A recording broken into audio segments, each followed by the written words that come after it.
two Renaissance readings and then one reading on the Reformation. Two turning points: the development of the modern world. Now we enter the realm of modern historiography. Life defies the rules of good drama. Great changes do not occur within short time spans. The erosion and eventual disintegration of the medieval historiographical model took place over 400 years. No one scholar or innovation was responsible. Rather, the doubts that surfaced because of responses to new circumstances gradually eroded the traditional view on how the past, present, and future were connected in Europe, much as the ceaseless lapping of waves eroded a coastline. Between the years 1350 and the early 1700s or early 16th century, decisive changes occurred that have led modern historians to select various persons or years in that period as the beginning of or the transition to the modern age. Such designations have produced sharp controversies over the exact character of this period of Western civilization because, on the one hand, many elements of the traditional worldview persisted, yet on the other hand, vast changes redrew the image of that world. In the age of discovery, the world became global. Scholars and philosophers conjured up new visions of nature and the cosmos. The works of classical antiquity were recovered as well, critically assessed, and adulated to an unprecedented degree.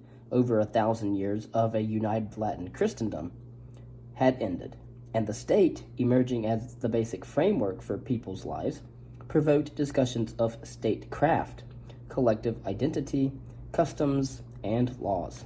Contemporary historians perceived these changes one by one.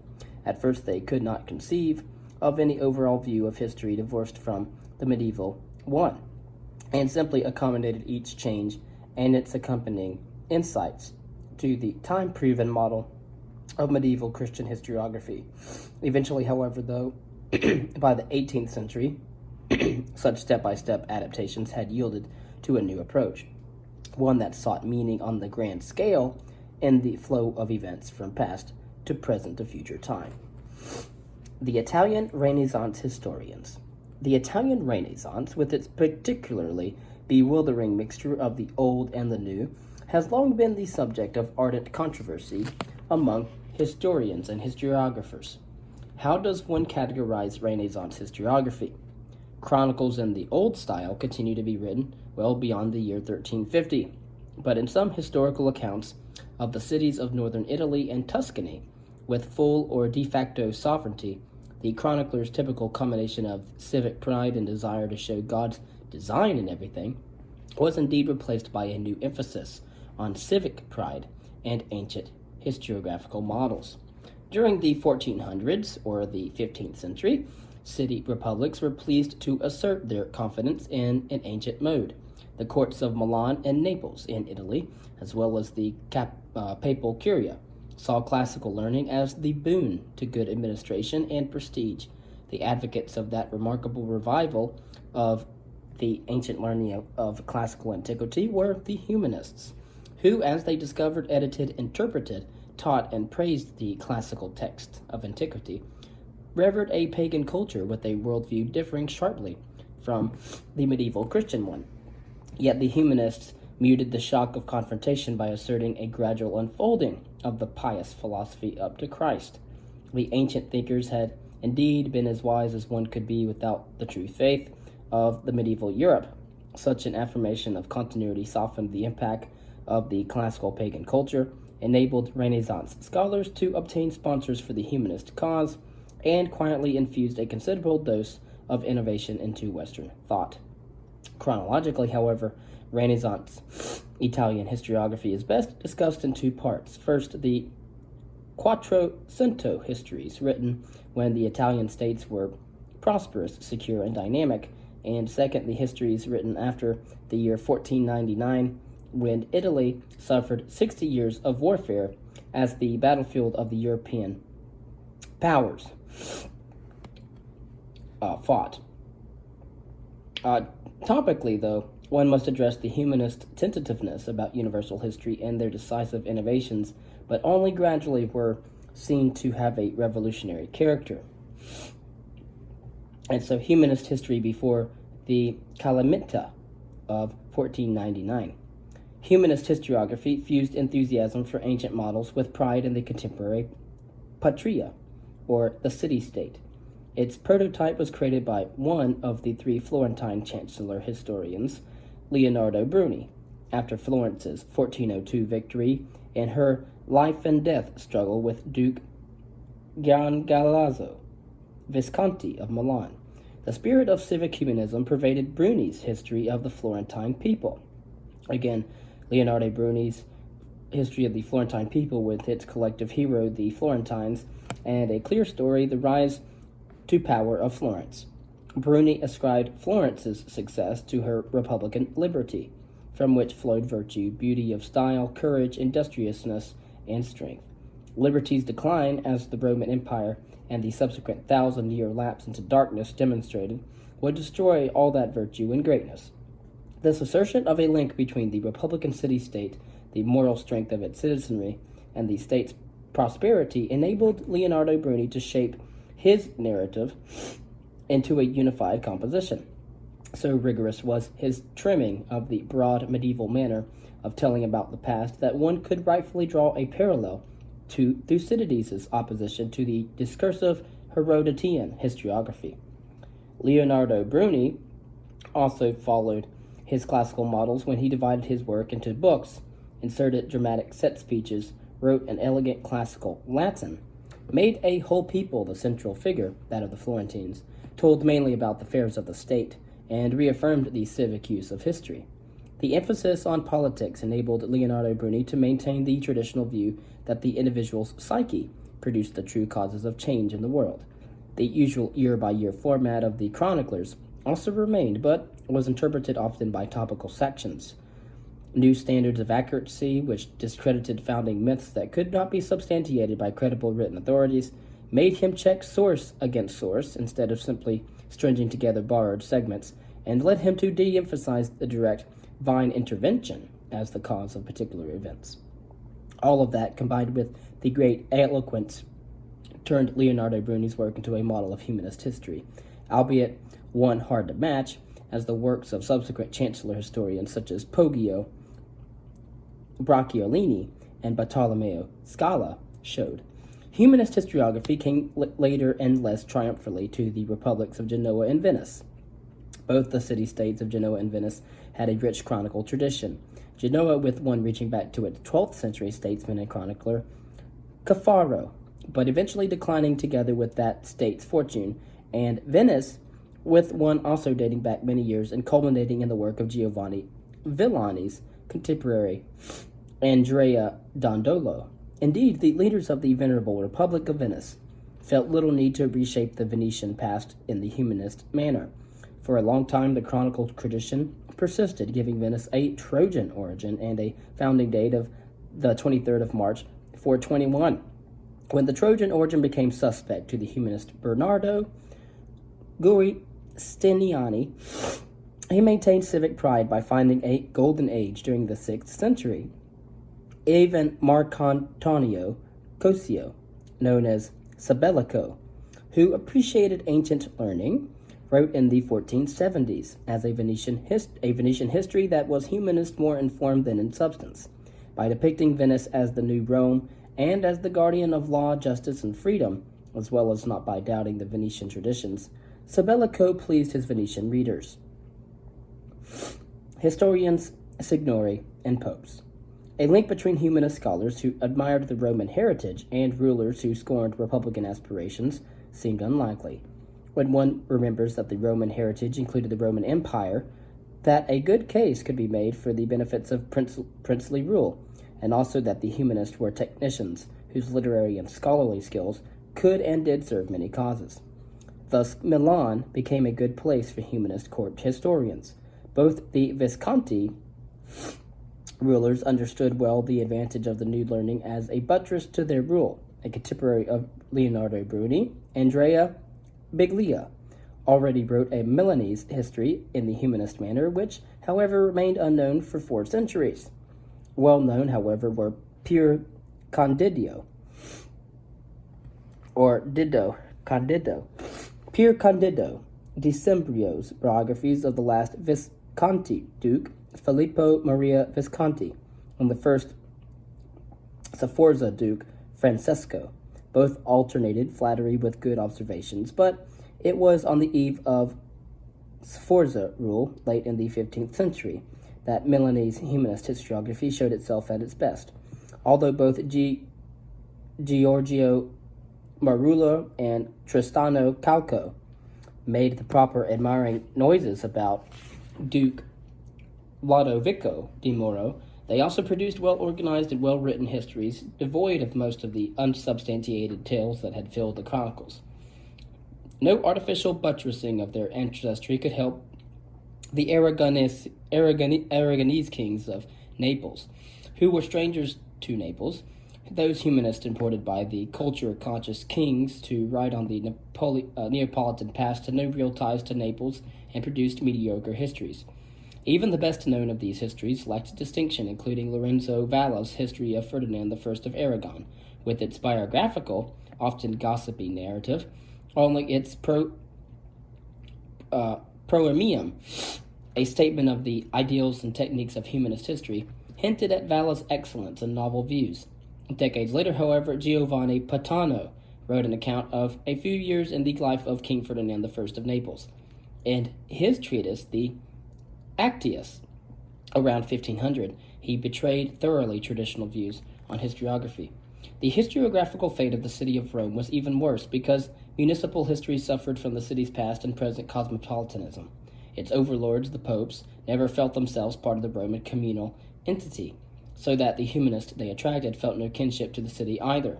Humanist historiography in Rome fastened on the personalities of the popes, the greatness of Rome, and Italian consciousness.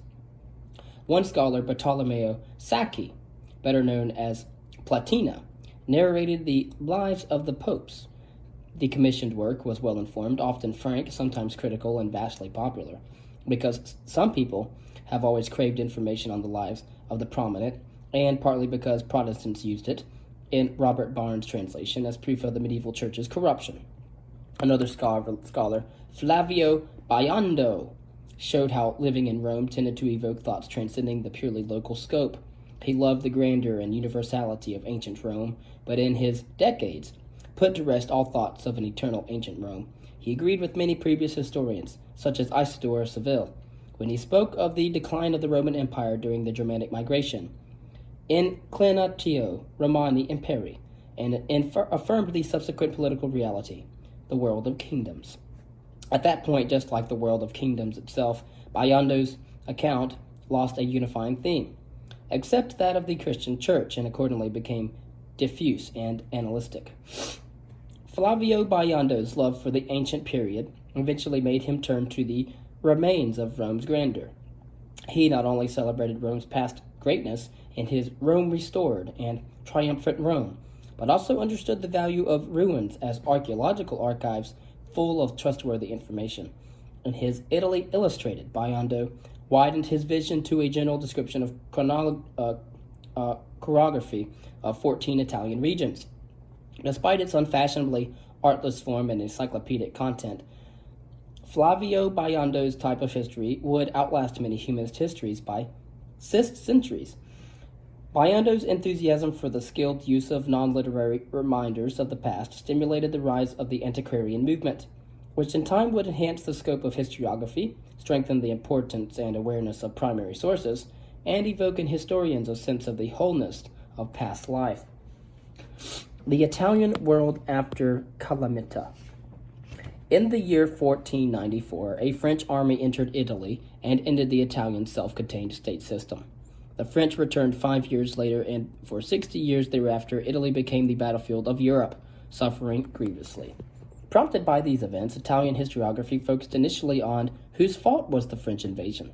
The Florentine Bernardo Rucellai blamed the treachery of Venice, the policies of the Pope and of Milan, and the lack of astuteness in the King of Naples. The Venetian historians, of course, disagreed. From Milan came only Bernardino Corio's lament about the end of an Italian golden age and the fall of Lodovico il Moro, and from Naples, Tristano Caracciolo's description of the demise of the Neapolitan Aragonese dynasty. But the suffering and changing fortunes of states also brought forth some profound reflections on the past of Italian states and of Italy as a whole. These were guided by the desire to shed light on the present and to seek hope for the future. In Venice history, writing continued nearly serenely and certainly richly, but its most important works were only superficially touched by humanist ideals, with most authors even using the Venetian idiom. The traditional form of diary writing survived. Marino Sanudo and Girolamo Priuli, next to the more pretentiously classical commentary of Sanudo. In the new spirit of humanist criticism, the old tales of Venetian history were now generally downgraded, but it was less any humanist ideal than the Venetian pragmatic attitude that made historians add to their works official records such as deliberations of governing bodies, correspondence, treaties, and diplomatic reports. In the main, however, Venetian historians told about Venetian realpolitik, with love for the Republic, but without flourish and substantial digressions into the world of high ideals. When men of the new learning tried to write Venetian history, they proved none too successful. Pietro Bembo, a cardinal and the librarian, as well as the official historiographer of the Republic, continued Subbellico's history of Venice to 1513 in elegant Ciceronian Latin, but betrayed his lack of experience in government and refused to use the wealth of official records made available to him. Pietro Bembo portrayed Venice as a state entirely given to the welfare and freedom of its citizens, and his scholarly successors agreed with him. Bernardo Giustinian spoke of Venice as the guarantor of Italy's peace, and Paolo Paruta proclaimed liberty to have been the highest value affirmed by Venice. Again, from 1494 to 1530, Florentine politics, with its struggle for power between Medici and Republican factions, stimulated political analysts and historians to reflect on the proper form of government and the fate of states. Two men responded brilliantly to that challenge, Niccolo Machiavelli and Francesco. Machiavelli had served the Florentine Republic politically until the Medici returned to power in the year 1512 and confined Machiavelli's participation in politics to writing about it. Meanwhile, Francesco worked for and advised members of the Medici family until his services were no longer wanted. These two historians, Niccolo Machiavelli and Francesco, wrote in the vernacular. They used insights gained from contemporary experiences, and they both abandoned the idealistic affirmation of absolute justice, republican freedom, and a benevolent order of things. These ideals, except in official statements, seem strangely out of place in 16th century Italy. Instead, both men wrote history in order to teach their contemporaries the proper political lessons, and, of course, the proper form of government and the fate of the state. And they also taught that although God was acknowledged as the first cause of all events, his will was seen as unknowable, and his direct interventions as too occasional to matter. Machiavelli then went well beyond the attempt of humanist historiography to explain events by discrete actions of individuals or collective persons, when he searched history for the laws that governed the constant changes in human affairs. Yet, he still considered Roman history the major source of lessons to be learned, as he says in his discourses on Livy. Those who read my remarks may derive those advantages, which should be the aim of all study of history. He found one master mechanism in the interplay between human actions and necessita, which was human subjection to uncontrollable conditions and forces. Another was the insoluble conflict between limitless human cupidity and the limited possibilities for its satisfaction. Given this lesson from Niccolo, and given that all that history's lessons could be at best to call to virtue, the willingness to take timely action with courage, energy, and intelligence. But even the leader with virtue will eventually fail and be overwhelmed by conditions and forces stronger than any individual by necessita. And again, necessita was the human subjection to uncontrollable conditions and forces. Hence, Machiavelli, along with the less philosophical Francesco or Guido Ciardini, spoke in terms of fate or fortune, but Francesco Guido Ciardini was more circumspect in his estimation of examples taken from the past of Rome and other states. He said that it is most fallacious to judge by examples, because unless these be in all respects parallel, they are of no use. The least divergence in the circumstances given rise to the widest possible divergence in the conclusions. He preferred to observe and analyze the motives and behavior of people in more recent times. Appropriately, Francesco Guicciardini used documents as the important tool and perused them often and carefully. Machiavelli's main historical effort, however, was his History of Florence, a book with few heroes and without ringing assertions of liberty or ornate oratory. His sober style matched the efficiency of naked power it revealed. Machiavelli spoke less of individuals and more of the structure of Florentine politics, of foreign policy, and of how the waves of invasion since the Germanic migrations were successful, because Italy had become corrupt and hence weak. Francesco's History of Florence remained incomplete and was overshadowed by his History of Italy. A contemporary history in analytic form, it traced admirably the welter of events, alliances, wars, and diplomatic moves that shaped Italian politics in the decades after the initial French invasions. Francesco focused on the actions of individuals, the reasons for the actions, and their unpredictable results.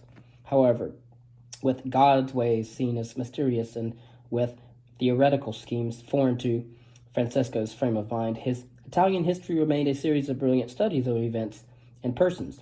It never achieved a sense of wholeness, however. Such histories as investigations of politics became quite rare in Florence under Medici rule. As for political themes, the condemnation of the Republic as a hotbed of civil strife united such historians as Filippo de Noli and Benedetto Varchi. A scholar with no strong municipal ties, Carlo Ciganio, demonstrated that humanist historians could write histories with astute, although not ad hoc, political insights. Carlo Ciganio wrote during the mid-16th century, and during the mid-1500s, he first showed that one could write a readable history of Bologna without fanciful founding legends. His History of Italy, written with impeccable scholarship and in excellent Latin, spoke much of the love of liberty. Its message was, however, disconcerting for those who glorified the Italian past. The Lombard catastrophe had created the Kingdom of Italy, and the collapse of Hohenstaufen rule had ended it, and throughout its existence it had failed to provide security and peace to its inhabitants. Contemporary Italians could be proud of their past without striving to have it restored.